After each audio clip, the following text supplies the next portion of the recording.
কয়েকজন ছেলে মেয়ে হাইকিং করতে চলে যায় নিউজিল্যান্ডের একটি নির্জন জঙ্গলে, যেখানে এখন পর্যন্ত কোনো মানুষ যাওয়ার সাহস দেখায়নি। কিন্তু অ্যাডভেঞ্চারের নেশায় ডুবে থাকায় তারা সেই কথা ভুলে গিয়েছিল। শোনা যায় এই জঙ্গলে বাস করত মানুষ খেয়ে খুব ভয়ঙ্কর সব ক্রিয়েচার, যার সামনে একবার পড়লে মৃত্যু আপনার নিশ্চিত। এছাড়াও জঙ্গলের প্রতিটা পদে পদে রয়েছে মৃত্যুর ফাঁদ। শেষ মুহূর্তে ভুল করে তারা সেই ক্রিয়েচারের আস্থানায় ফেসে যায়। এখন প্রশ্ন হলো, তারা কি পেরেছিল সেই ক্রিয়েচারের হাত থেকে বেঁচে ফিরতে, নাকি সেই ক্রিয়েচার নামক মৃত্যুদের কাছেই তাদের শেষ অস্তিত্ব মুছে যাবে? এরকমই একটি দুর্ধর্ষ অভিযানের সাক্ষী হতে না টেনে আমাদের সম্পূর্ণ ভিডিওটি দেখতে থাকুন। গল্পের শুরুতে নিউজিল্যান্ডের একটি গহীন জঙ্গল দেখানো হয়, যেখানে আমরা এক লোককে দেখি যার নাম হলো ইয়ান। সে শহরের কোলাহল থেকে মুক্তি পেতেই জঙ্গলে এসেছিল হাইকিং করার জন্য। অবশেষে গাড়ি চালিয়ে সে জঙ্গলের মেইন গেটে পৌঁছায়। গাড়ি থেকে নামলে সে খেয়াল করে তার পরিবারের লোকজন ফোনে যোগাযোগ করার চেষ্টা করছিল, কিন্তু ইয়ান বিষয়টি তেমন গুরুত্ব দেয়নি। এর কারণ হলো, তার তো এই জঙ্গলে আসার প্রধান কারণ ছিল তারাই। শহরের জীবন থেকে বেঁচে নির্জন পরিবেশে সুন্দর কিছু মুহূর্ত কাটানো। এরপর ইয়ান তার প্রয়োজনীয় জিনিসপত্র নিয়ে জঙ্গলের ভেতরে প্রবেশ করে। ইয়ানকে দেখে আমরা বুঝতে পারছিলাম সে খুব নার্ভাস ছিল, কারণ এটাই ছিল তার প্রথম হাইকিং। এর আগে সে কখনো জঙ্গলে অ্যাডভেঞ্চার করেনি, এর জন্য ইয়ান মনে মনে কিছুটা হলেও ভয় পাচ্ছিল। কিন্তু এই হাইকিংয়ে আসাটা যে তার কত বড় ভুল ছিল সে তখনও তা জানতো না। এজন্য চলুন সবাই মিলে আমরাও দেখে আসি সামনে ইয়ানের সাথে কি ঘটতে চলেছে। এভাবে করেই জঙ্গলের মধ্য দিয়ে কিছুটা সময় যাওয়ার পর হঠাৎ করে ইয়ান তার পায়ে আঘাত পায়। তবে তবুও সে থেমে না গিয়ে আবারও সামনের দিকে চলতে শুরু করে। খানিকটা সময় পার হয়ে গেলে ইয়ান একটা সাইনবোর্ডের কাছে পৌঁছায়। সেই সাইনবোর্ডের লেখাগুলো দেখে আমরা জানতে পারি এখান থেকে 9 ঘন্টা পথের দূরত্বে প্রথম বেস ক্যাম্পের অবস্থান। এসব দেখে ইয়ান বেশি চিন্তায় পড়ে যায়, কারণ এখন এই আহত পা নিয়ে তাকে এখনো অনেকটা পথ দূরে যেতে হবে। কিন্তু এরপরও ইয়ান থেমে যায় না, সে সাহস জুগিয়ে এগিয়ে চলে সামনের দিকে। জঙ্গলের মধ্য দিয়ে কিছুটা দূরে যেতেই তার আহত পা প্রচন্ড ব্যথা করতে শুরু করে। এজন্য ইয়ান একটা জায়গায় বসে বিশ্রাম নেয় এবং সেই ফাঁকে তার পায়ের আঘাত পাওয়া জায়গায় ব্যান্ডেজ বেঁধে দেয়। এরপর সে আবারও যাত্রা শুরু করে। এই পা নিয়ে তার হাতে কষ্ট হলেও ইয়ানের কিছু করার ছিল না, কারণ হলো এখন এখান থেকে ফিরে যাওয়া মোটেও সম্ভব না। অন্যদিকে তার সবচেয়ে কাছের বেস ক্যাম্পও 9 ঘন্টার পথ। এভাবে করে খানিকটা দূরে গেলে অবশেষে সে একটা দম্পতিকে দেখতে পায়, কিন্তু ইয়ান তাদের সাথে কথা বলতে চায় না। এর থেকে আমরা বুঝতে পারছিলাম ইয়ান নিঃসঙ্গতা পছন্দ করে। সে মানুষদের সাথে তেমন একটা মিশতে পারত না। এমন লোকদের সাধারণত ইন্ট্রোভার্ট বলা হয়। সে দূরে থেকে অপেক্ষা করতে থাকে যতক্ষণ না সেই দম্পতি ওখান থেকে চলে যায়, কিন্তু অনেকক্ষণ কেটে গেলেও সেই দম্পতি সেখান থেকে যায় না। এজন্য সে অন্য পথ ধরে জঙ্গলের ভেতরে যেতে শুরু করে। নির্জন জঙ্গলের মধ্য দিয়ে এগিয়ে চলছে ইয়ান। তার আশেপাশে কোনো মানুষের গন্ধ পর্যন্ত নেই। খানিকটা দূরে যেতেই তার বেশ ক্ষুধাও লেগে যায়, কারণ সে আসার সময় কিছুই খায়নি। এজন্য ইয়ান একটি জায়গায় বসে তার ব্যাগ থেকে খাবার বের করে খেতে শুরু করে। শহরের কোলাহল থেকে মুক্তি পেয়ে ইয়ান বেশ খুশি ছিল, কিন্তু এদিকে তার মনে এখনো ভয় কাজ করছিল, কারণ লোকমুখে শোনা যায় জঙ্গলের দিকটা নাকি বিপজ্জনক। ঠিক তখনই সেখানে আরেকজন হাইকার আসে। সে তাকে তার পরিচয় দিলে আমরা জানতে পারি তার নাম নিকি। সে ইয়ানের সাথে কথা বলে পরিচিত হতে চায়, কিন্তু এদিকে তো আমরা আগে থেকেই জানতাম ইয়ান মানুষদের সাথে তেমন একটা কথা বলে না এবং কিভাবে কথা গুছিয়ে বলতে হয় সেটাও সে জানে না। সে শুধু নিকির কথা শুনেই যাচ্ছিল। এরপর তারা দুইজন মিলে সামনের দিকে চলতে শুরু করে। ইয়ানকে না চাইতেও নিকির সাথে থাকতে হয়, কারণ সে ভালো করে জানতো জঙ্গলের দিকটা খুবই বিপজ্জনক। এখানে নাকি হিংস্র সব ক্রিয়েচারদের আস্থানা। এরপর কয়েক ঘন্টা এইভাবেই পথ চলার পর সন্ধ্যার দিকে তার অবশেষে প্রথম বেস ক্যাম্পে পৌঁছায়। ইয়ান তখন নিকিকে জানায় সে সামনের বেস ক্যাম্প পর্যন্ত একাই যাবে। এই কথা শুনে নিকি বলে সামনের বেস ক্যাম্প এখান থেকে 24 ঘন্টা পথের দূরত্বে। এ কথা শোনার পর ভয় পেয়ে ইয়ান নিজের সিদ্ধান্ত পরিবর্তন করে। ক্যাম্পের ভেতরে প্রবেশ করলে তাদের সাথে দেখা মেলে ওই দম্পতির। নিকি তখন তাদের সাথে পরিচিত হয়। এখানে ছেলেটির নাম ছিল অস্টিন আর মেয়েটির নাম হলো মনিকা। খুব অল্প সময়ের মধ্যেই নিকির সাথে তাদের বন্ধুত্ব গড়ে ওঠে, কিন্তু ইয়ান তখনও দূরে একা একা বসেছিল। বিষয়টা মনিকা এবং অস্টিনের বেশ অদ্ভুত লাগে। রাতে ইয়ান যখন খাবার তৈরি করছিল তখন সেখানে নিকি আসে। ইয়ান তখন দ্রুত রান্না করে সেখান থেকে চলে যেতে চায়। নিকি তখন ইয়ানের এরকম আচরণ দেখে বেশ অবাক হয়ে ওঠে। সে বুঝতে পারছিল না আসলে তার সমস্যাটা কি, কিন্তু তাড়াহুড়ো করাতে ভুল করে সেখানে আগুন ধরে যায়। চোখের সামনে আগুন দেখে ইয়ান ভয়ে পাথর হয়ে গিয়েছিল। সে বুঝতে পারে না কি করবে। তখন দ্রুত নিকি আর মনিকা মিলে দুজনে কোনোভাবে আগুন নিভাতে সক্ষম হয়। এই ঘটনার পর থেকে ইয়ান নিজের আত্মবিশ্বাস হারিয়ে ফেলেছে। তার মনে হতে থাকে হাইকিং করার মতো যোগ্যতা হয়তো তার মধ্যে নেই। রাগের মাথায় সে তার সমস্ত জিনিসপত্র বাহিরে ছুঁড়ে ফেলে। এরপর ক্যাম্প থেকে নিজেও চলে যাবার সিদ্ধান্ত নেয়। রাত গভীর হলে সবার নজর এড়িয়ে ইয়ান চুপি চুপি ক্যাম্প থেকে বেরিয়ে আসে। কিন্তু এদিকে আবার জঙ্গলের ভিতর একটু এগোলে অন্ধকারে তার একটা ভয়ঙ্কর কিছু দেখতে পায়। দেখে মনে হচ্ছিল বিশাল কোনো ক্রিয়েচার হবে। তৎক্ষণাৎ ভয় পেয়ে সে আবারও ক্যাম্পে ফিরে আসে। ইয়ানের এমন অবস্থা দেখে অস্টিন কারণ জিজ্ঞেস করলে ইয়ান জানায় সে একটু বাইরে ঘুরতে গিয়েছিল। তখনও ইয়ান ক্রিয়েচারের কথাটি তাদের থেকে লুকিয়ে রাখে। ওই রাতে ইয়ানের ঘুম আসে না। বারবার সেই ভয়ঙ্কর ক্রিয়েচারের ছায়া তার চোখে ভেসে ওঠে। তবে কোনো মতে সেদিনের রাতটা কেটে যায়। সকালে মনিকা ইয়ানের সাথে বন্ধুত্ব করার চেষ্টা করে, কিন্তু এদিকে বোকা ইয়ান শুধু তার কথার উত্তর দিচ্ছিল। সে নিজ থেকে কিছু বলে না। ইয়ানের এমন আচরণ মনিকার অদ্ভুত লাগায় সে আর বেশি কথা বাড়ায় না। ইয়ান মনে মনে ভাবছিল কালকে রাতে তার সাথে যে ঘটনাটি ঘটেছে এতে করে হয়তো নিকিরা তাকে তাদের দলে রাখবে না। কিন্তু এদিকে নিকি তখন সবার উদ্দেশ্যে বলে, পরের বেস ক্যাম্প পর্যন্ত আমরা সবাই একসাথে যাব, কারণ এই জঙ্গলটা বেশ বিপজ্জনক। যে কোনো সময় আমাদের উপর বিপদ আসতে পারে। এজন্য আমরা একে অপরকে সাহায্য করে এই জঙ্গলে সার্ভাইভ করতে পারবো। এ কথা শুনে ইয়ান চিন্তা মুক্ত হয়, কিন্তু তার পায়ে তখনও ক্ষত ছিল। নিকি তখন তার এই অবস্থা দেখে প্রয়োজনীয় কিছু ওষুধ দেয়। এরপর তারা চারজন মিলে সামনের বেস ক্যাম্পের উদ্দেশ্যে রওনা দেয়। পথে যাবার সময় সবাই একে অপরের সাথে নিজেদের জঙ্গলের অভিজ্ঞতা বলতে থাকে। এখানে আমরা জানতে পারি ইয়ানের কিছুদিন আগে ডিভোর্স হয়েছিল। এজন্য সে মানসিকভাবে অনেকটাই ভেঙে পড়ে। আর এই স্মৃতিগুলো ভোলার জন্য তারা এই হাইকিংয়ে আসা। এই সব কথা শুনে সবার অনেক খারাপ লাগে। মনিকা তখন ইয়ানের সাথে একটি ছবি তুলতে চায়, কারণ তাদের এরপর আর দেখা নাও হতে পারে। এজন্য এটাই তাদের শেষ স্মৃতি হিসেবে থাকবে। সবাই তখন একে অপরের সাথে কথা বলছিল। তখন এস্টিন জানায়, আমি জঙ্গলের ভিতরে একটি প্রাণীর মৃতদেহ দেখতে পেয়েছিলাম। দেখে এমনটা মনে হচ্ছিল হয়তো কোনো হিংস্র ক্রিয়েচার তাকে আক্রমণ করেছিল। বিষয়টা সবাইকে বেশ চিন্তায় ফেলে দেয়। তাছাড়া জঙ্গলের এতটা পথ এলেও তারা কোনো পশু পাখি দেখতে পায়নি। ব্যাপারটা আসলে রহস্যজনক। এর উত্তর তো আমরা ভিডিওর সামনে গেলে জানতে পারবো। তবে এর একটু পরে কিছু খোঁজার জন্য ইয়ান তাদের থেকে বেশ কিছুটা দূরে চলে যায়, যেখানে সে একটি গাছের মধ্যে হিংস্র কোনো ক্রিয়েচারের আঁচড় এবং রক্তের চিহ্ন দেখতে পাচ্ছিল। এসব দেখার পর ইয়ানের শরীর ঠান্ডা হয়ে যায়, কারণ সে অনেক ভয় পেয়েছে। দ্রুত সে আবারও বাকি সবার কাছে ফিরে আসে। তারপর ইয়ান একে একে তাদের সবাইকে সমস্ত ঘটনা খুলে বলে। কিন্তু এদিকে তারা ইয়ানের কথায় তেমন একটা পাত্তা দেয়নি, কারণ তার আগে থেকে জানতো ইয়ান অনেক ভীতু। হয়তো কোনো সাধারণ বিষয়কে সে বানিয়ে তাদের সামনে বলছে। এরপর কথা না বাড়িয়ে তারা আবারও সামনের দিকে চলতে শুরু করে। খানিকটা দূরে যেতেই ইয়ানের মনে হতে থাকে কোনো ক্রিয়েচার তাদের পিছু নিয়েছে। সে বাকি সবাইকে বিষয়টা জানিয়ে সতর্ক করে দেয়, কিন্তু চারদিকে তাকালে তারা তেমন কিছুই দেখতে পায় না। ইয়ান তখন মনে মনে চিন্তা করে এসব হয়তো তার মনের কোনো ভুল ধারণা হতে পারে। কিন্তু আসলে কি ব্যাপারটা এমনই, নাকি এর পেছনে লুকিয়ে আছে অন্য কোনো রহস্য?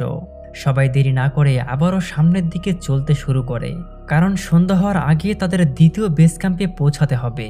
এভাবে করে দীর্ঘ সময় চলার পর তারা অবশেষে দ্বিতীয় বেস ক্যাম্পে পৌঁছে যায়, যেখানে তারা প্রবেশ করলে দুইটি ব্যাগ দেখতে পাচ্ছিল, কিন্তু এর আশেপাশে কোথাও কেউ ছিল না। তাহলে এই ব্যাগগুলো কার? বিষয়টিকে গুরুত্ব না দিয়ে সবাই বিশ্রাম নিতে শুরু করে, কারণ দীর্ঘ সময় যাত্রা করার পর সবাই বেশ ক্লান্ত হয়ে পড়েছিল। তবে এদিকে আমরা দেখতে পাই ইয়ানের মনে তখনও ভয় কাজ করছিল। তার মনে হতে থাকে তাদের আশেপাশে অবশ্যই কিছু একটা আছে যা তাদের উপর নজর রাখছে। সন্ধ্যা হয়ে গেলে তারা সেখানে একটি গিটার দেখতে পায়। সবাই তখন গান বাজিয়ে নিজেদের মধ্যে আনন্দ উল্লাস করছিল, কিন্তু আমরা দেখি ইয়ান তখনও একটি কোণে মন খারাপ করে বসে আছে। নিকি তার কাছে এসে ইয়ানকে তাদের সাথে যোগ দিতে বলে, কিন্তু এদিকে ইয়ানের মন ছিল অন্য জায়গায়, কারণ সে যা দেখেছে বাকি সবার কাছে তখনও তা অজানা। এরপর রাত গভীর হলে সবাই ঘুমিয়ে পড়ে, কিন্তু বারবারের মতোই ইয়ানের ঘুমাতে সমস্যা হয়। এজন্য সে ক্যাম্পের চারপাশে হাঁটাহাঁটি করছিল। তার পায়ের শব্দ শুনে নিকির ঘুম ভেঙে যায়। সে ইয়ানের এরকম অদ্ভুত আচরণ দেখে তার কাছে বিষয়টি অস্বাভাবিক মনে হচ্ছিল। নিকি তখন ইয়ানকে বিষয়টি জিজ্ঞেস করলে ইয়ান জানায় তার ঘুম আসছে না। নিকি তখন তাকে কিছু ঘুমের ওষুধ দেয়, আর ইয়ান কিছু না ভেবেই সেই ওষুধগুলো খেয়ে নেয়। এরপর ধীরে ধীরে নিকিকে তার জীবনে ঘটে যাওয়া সমস্ত ঘটনা বলে। ইয়ান বলেছিল সে একজন ব্যর্থ মানুষ, যার জীবনের কোনো উদ্দেশ্য নেই। সে সবার সাথে মিশতে পারে না, যার ফলে তার মনে জমে থাকা কষ্টগুলো সে কাউকে প্রকাশ করতে পারে না। এই সব কথা শোনার পর নিকির অনেকটাই খারাপ লাগে। সে তাকে সান্ত্বনা দেওয়ার চেষ্টা করে। এরপর তাকে ঘুমানোর কথা বলে নিকি চলে যায়। কিন্তু অন্যদিকে ইয়ানের তখনও ঘুম আসছিল না। এজন্য সেই বেস ক্যাম্পে আবারও হাঁটাহাঁটি করছিল। আর তখনই তার নজরে পড়ে সেই ব্যাগ দুইটি। সে কৌতূহলবশত সেই ব্যাগগুলো খুলে চেক করলে সেখানে একটি ক্যামেরা দেখতে পায়, যার ভেতরে দুটি মেয়ের ছবি ছিল। সম্ভবত তারা ওই জঙ্গলে হাইকিং করতে এসেছিল। ছবিগুলো ভালো করে চেক করলে একটি ছবির পেছনে সে নিকিকে দেখতে পায়।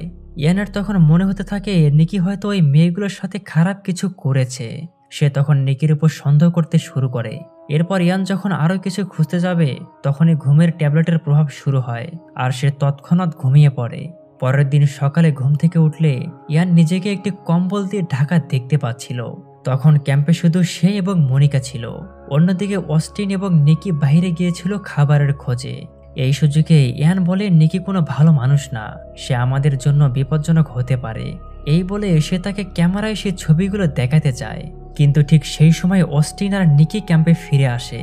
নিকি তখন ইয়ানকে জিজ্ঞেস করে তোমার রাতে ঘুম কেমন হয়েছে, কিন্তু ইয়ান তার উপর রেগেছিল, কারণ তার বিশ্বাস নিকির খারাপ কোনো উদ্দেশ্য আছে। সে তখন ক্যামেরা বের করে সবার সামনে তার আসল রূপ প্রকাশ করতে চায়, কিন্তু দুর্ভাগ্যবশত ক্যামেরার ব্যাটারি চার্জ শেষ হয়ে গিয়েছিল। এজন্য সে আর ছবিগুলো দেখাতে পারে না। এরপরও ইয়ান দাবি করে যে নিকি ওই দুই মেয়েকে হত্যা করেছে। সে আরও জানায় যে হয়তো গতরাতে তাকে ঘুমের ওষুধের পরিবর্তে সে তাকে মাদক দিয়েছিল। এসব কথা শুনে রিকি অনেক রেগে ওঠে। সে সবাইকে বলতে থাকে ইয়ান হয়তো পাগল হয়ে গেছে, তাদের সবাইকে তার কথা বিশ্বাস না করতে। সেখানে তখন একটা বিবৃতিকর পরিবেশ তৈরি হয়। কেউ এখানে বুঝতে পারছিল না কে সত্য কথা বলছে আর কে মিথ্যা কথা বলছে। কিন্তু কথা বাড়ার আগেই হঠাৎ করে ছবির সেই হাইকার মেয়েরা ক্যাম্পে এসে পড়ে। আসলে তারা ক্যাম্প থেকে কিছু দূরেই জঙ্গলে অ্যাডভেঞ্চারে গিয়েছিল, যার কারণে তাদের ব্যাগগুলো এখানে রেখেছে। মেয়ে দুটো আশায় সম্পূর্ণ ঘটনা পরিষ্কার হয়ে যায়। আসলে ইয়ান সবকিছু নিয়ে অতিরিক্ত দুশ্চিন্তা করছিল। ইয়ানের মনে হতে থাকে সে হয়তো নিকিদের জন্য বোঝা হয়ে গেছে, কারণ এখানে সে তাদের কোনো উপকারই আসছে না, উল্টো তাদের নানা রকম সমস্যায় ফেলেছে। মনে অনুতাপ নিয়ে তার সমস্ত জিনিসপত্র গুছিয়ে সে চুপি চুপি ক্যাম্প থেকে বেরিয়ে যায়। কিন্তু এদিকে খানিকটা দূরে যেতেই তার মনে হচ্ছিল নিকির সাথে সে অন্যায় করেছে। তার কাছে একবার হলেও তাকে ক্ষমা চাওয়া উচিত। এজন্য সে আবারও ক্যাম্পে ফিরে আসে এবং সবকিছুর জন্য নিকির কাছে ক্ষমা চায়। তবে অবাক করা বিষয় হলো নিকি কিছু না ভেবেই তাকে ক্ষমা করে দেয়। এরপর সে ইয়ানকে বলে তারা চারজন একসাথেই এই অ্যাডভেঞ্চার শেষ করতে চায়। ইয়ান নিজের সম্মতি জানায়। এরপর তারা সবাই আবারও তাদের যাত্রা শুরু করে। এরপর শীঘ্রই তারা পৌঁছে যায় এমন এক জায়গায়। এখন তাদের সামনে দুইটি রাস্তা। একটা রাস্তা নিয়ে যাচ্ছিল ঝর্ণার দিকে, আর একটা রাস্তা ঢুকে পড়ে ঘন জঙ্গলে। তখন তাদের মধ্যে দুটি দল ভাগ হয়। মনিকা আর অস্টিন জঙ্গলের দিকে যেতে চায়, তবে যাবার সময় অস্টিন কথা দেয় তারা রাতের দিকে আবারও ফিরে আসবে এবং সবাই মিলে একসাথে ক্যাম্পে যাবে। এর জন্য কথা না বাড়িয়ে সবাই নিজেদের পথে রওনা দেয়। নিকি আর ইয়ান আরও গভীর জঙ্গলের দিকে যেতে শুরু করে। সেখানে প্রতিটি পায়ের কদমে যেন এক একটা মৃত্যুর ফাঁদ লেখা ছিল। খানিকটা দূরে যেতেই তাদের মনে হয় তারা হয়তো পথ হারিয়ে ফেলেছে, কারণ একই জায়গায় ঘুরে ফিরে বারবার আসছিল তারা। তখন নিকি ভুলবশত একটি ফাঁদে পা রাখতে যাচ্ছিল, কিন্তু শেষ মুহূর্তে সে বেঁচে যায়। এদিকে আবার ইয়ান জানায় স্থানীয় লোকেরা জঙ্গলে ফাঁদ ব্যবহার করে পশু শিকার করার জন্য। কিন্তু অবাক করার বিষয় হলো ফাঁদটা আকারে বিশাল ছিল, যা মোটেও কোনো স্বাভাবিক বিষয় না। এরপর আরো খানিকটা দূরে যেতেই দেখা মেলে সেই ঝর্ণার। মুহূর্তের জন্য তাদের ভয় কেটে গিয়ে তা খুশিতে পরিণত হয়। দুজনে তখন সেখানে সুন্দর কিছু মুহূর্ত কাটাচ্ছিল। এর মধ্যেই সন্ধ্যা নেমে আসে। এজন্য দুজনে শেষ পর্যন্ত ক্যাম্পের দিকে রওনা দেয়। চলতে চলতে তারা এমন একটি জায়গায় চলে আসে, তাদের সামনে তখন ভয়ঙ্কর একটি রাস্তা ছিল। ইয়ান ভয়ে সেদিকে যেতে চায় না, কিন্তু নিকি তাকে জানায় ক্যাম্পে যেতে হলে আমাদের এই পথ ধরেই যেতে হবে।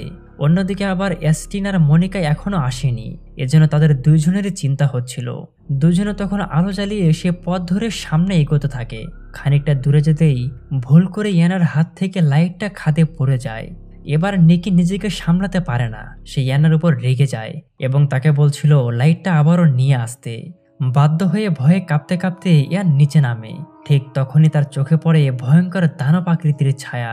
সে ভয়ে চিৎকার করে দৌড়াতে থাকে। চিৎকার শুনে ইতিমধ্যেই মনিকা আর অস্টিন ছুটে আসে তাদের কাছে। তারা সবাই মিলে চারদিকটা খুঁজে দেখে, কিন্তু কিছু দেখতে পায় না। এরপর দীর্ঘ 3 ঘন্টা চলার পর তারা কাছের একটি ঘরে আশ্রয় নেয়। সবাই তখন বলছিল ইয়ান হাইকিং এর জন্য মোটেও মানসিকভাবে প্রস্তুত নয়, কিন্তু এদিকে আবার ইয়ান নাসরবান্দা, সেই জঙ্গলের শেষ ক্যাম্প অব্দি যেতে চায়। এর জন্য সিদ্ধান্ত হয় নিকি ইয়ানকে ক্যাম্পে যেতে সাহায্য করবে।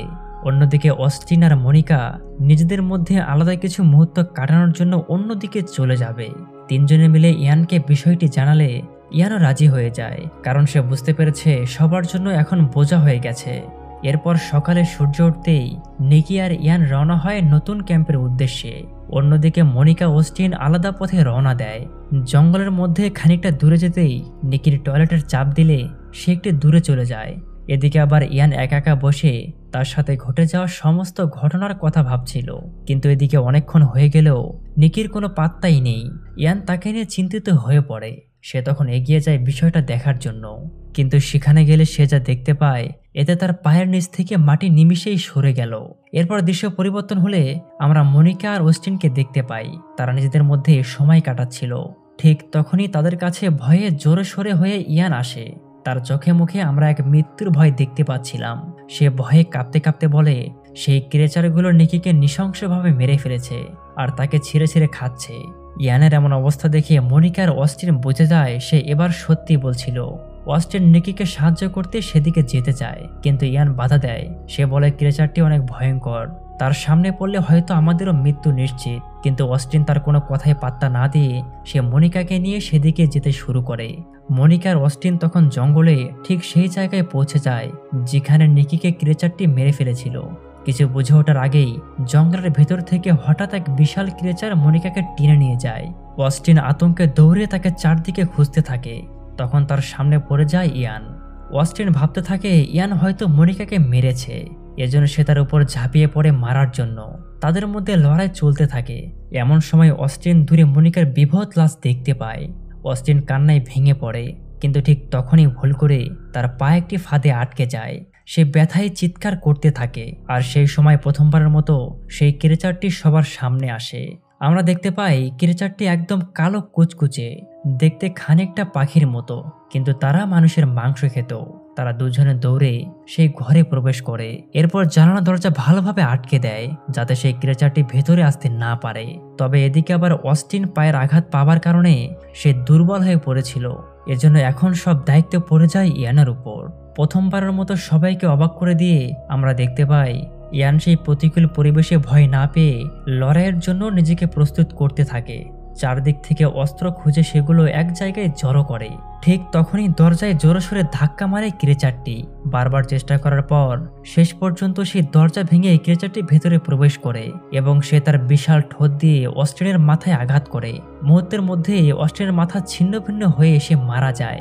এখন পালা আসে ইয়ানের, কিন্তু ভীতু ইয়ান নিজেকে আর দুর্বল মনে করে না।